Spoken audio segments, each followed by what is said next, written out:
Chapter 15. In the 18th year of the reign of Jeroboam, son of Nebat, in Israel, Abijah became king of Judah. He ruled 3 years in Jerusalem. His mother's name was Mahes, and she was the daughter of Absalom.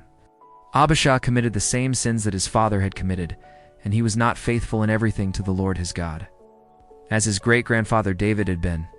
But because of David, the Lord his God gave Abijah a son to rule in Jerusalem after him, and to preserve Jerusalem in safety. The Lord did this because David had done what pleased him, and had never disobeyed any of his commandments, except in the case of Uriah the Hittite. Abijah and Jeroboam were always at war with each other during the reign of Abijah. All the other things that Abijah did are written in the history of the kings of Judah. Abijah died and was buried in the city of David, and his son Asa became king in his place. In the 20th year of the reign of Jeroboam in Israel, Asa became king of Judah and ruled 41 years in Jerusalem. His grandmother was Massaj, daughter of Absalom. Asa did what pleased the Lord God, as his ancestor David had done. Asa expelled from the land all who practiced prostitution as part of pagan worship, and removed all the idols that the kings before him had made. He removed his grandmother Massaj from her position as queen mother, because she had made a disgusting image to serve as an idol. Asa cut down that idol and burned it in the valley of Kidron. He did not destroy all the pagan places of worship, but he was faithful to the Lord God all his life.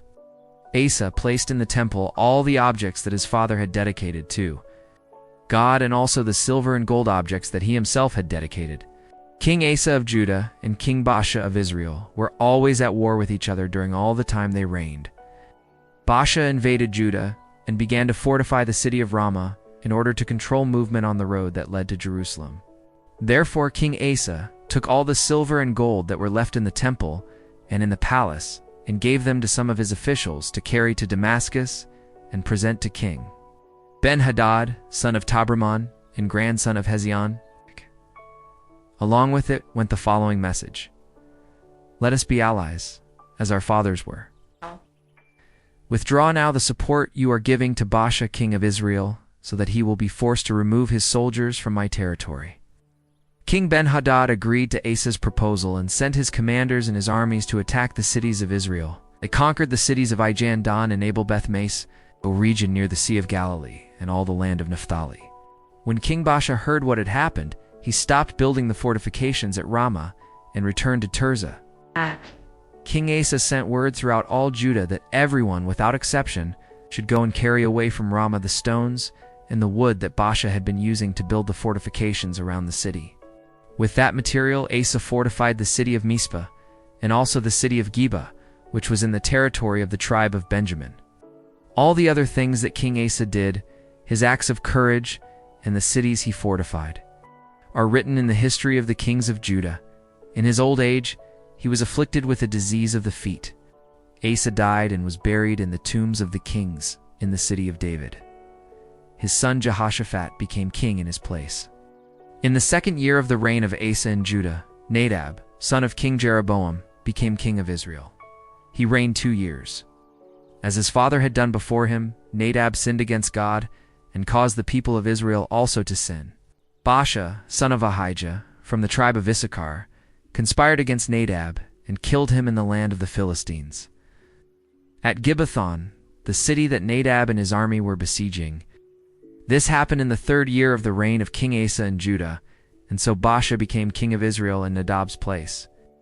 As soon as he began to reign, he killed all the people of Jeroboam's family. And according to what the Lord God had said through his servant, prophet Ahijah of Shiloh, all of Jeroboam's family was destroyed. No one was left alive. This happened because Jeroboam had made the Lord, the God of Israel, angry with the sins that he committed and caused the people of Israel to commit. All the other things that Nadab did are written in the history of the kings of Israel. King Asa of Judah and King Baasha of Israel were at war with each other during all the time they reigned. In the 3rd year of the reign of Asa in Judah, Baasha son of Ahijah became king over all the people of Israel, and he ruled 24 years in Tirzah, as Jeroboam had done before him. Baasha sinned against the Lord God, and caused the people of Israel also to sin. Chapter 16. The Lord God spoke with the prophet Jehu, son of Hanani, and gave him this message about Baasha. You were nothing, but I made you leader of my people Israel, and now you have sinned like Jeroboam and made my people sin. Their sins have made me angry, and therefore I will put an end to you and to your family, as I did with Jeroboam. The people of your family who die in the city will be eaten by dogs, and those who die in the fields will be eaten by the birds. All the other things that Baasha did and all his acts of courage are written in the history of the kings of Israel. Baasha died and was buried in Tirzah, and his son Elah became king in his place. The prophet Jehu delivered that message from the Lord God about Baasha and his family. Because of the sins that Baasha had committed against the Lord, he made the Lord angry. Not only because of the evil he did, as King Jeroboam had done before him, but also because he killed all the family of Jeroboam. In the 26th year of the reign of Asa and Judah, Elah, son of Baasha, became king of Israel, and ruled 2 years in Tirzah. Zimri, one of his officials who commanded half of his chariots, conspired against him. One day in Tirzah, Elah was getting drunk in the house of Arza, who was in charge of the palace. Zimri went into the house, killed Elah, and became king in his place. This happened in the 27th year of the reign of Asa in Judah. As soon as Zimri became king, he killed all the people of the family of Baasha. All his male relatives and all his friends were killed. And so Zimri destroyed the whole family of Baasha, according to what the Lord had spoken through the prophet Jehu about Baasha. Because they worshipped idols and made the people of Israel sin, Baasha and his son Elah had made the Lord, the God of Israel, angry. All the other things that Elah did are written in the history of the kings of Israel. In the 27th year of the reign of Asa in Judah, Zimri was king over all the people of Israel in Tirzah for 7 days. The Israelite soldiers were besieging the city of Gibbethon in the land of the Philistines. They heard that Zimri had conspired against the king and killed him. Therefore, that same day in the camp, they made Omri, the commander of the army, king of Israel. Omri and all his soldiers left Gibbethon and went to besiege the city of Tirzah. When Zimri saw that the city had been taken, he went into the inner fortress of the palace, set the palace on fire, and died in the flames. This happened because of his sins against the Lord God. He followed the example of Jeroboam, who had been king before him. Zimri displeased the Lord because of his sins, and because he made the people of Israel sin. All the other things that Zimri did, and also his conspiracy, are written in the history of the kings of Israel. The people of Israel were divided into 2 factions. Half of them wanted to make Tibni son of Ginath their king, and the others supported Omri. But those who supported Omri prevailed. Tibni died, and Omri became king. In the 31st year of the reign of Asa in Judah, Omri became king of Israel and ruled 12 years.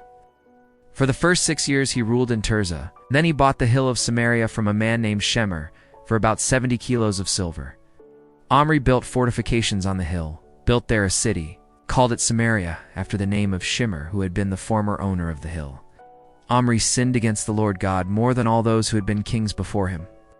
As Jeroboam had done before him, Omri made the Lord, the God of Israel, angry because of his sins, and because he made the people of Israel worship idols.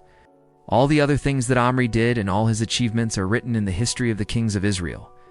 Omri died and was buried in Samaria, and his son Ahab became king in his place. In the 38th year of the reign of Asa in Judah, Ahab, son of Omri, became king of Israel and ruled 22 years in Samaria. He sinned against the Lord God more than any of those who had been kings before him. Not content with sinning like King Jeroboam, Ahab did worse and married Jezebel, daughter of Ethbaal, king of Sidon, and worshipped the god Baal. Ahab built a temple for Baal in Samaria, made an altar for him, and placed it in the temple.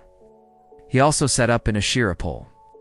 And thus he did more things to make the Lord God angry than all the kings of Israel who had been before him. During the reign of Ahab, Heel from Bethel rebuilt the city of Jericho. And as the Lord had said through Joshua son of Nun, Heel lost Abiram his oldest son when he laid the foundations of Jericho. And he lost Segab, his youngest son, when he set up the gates.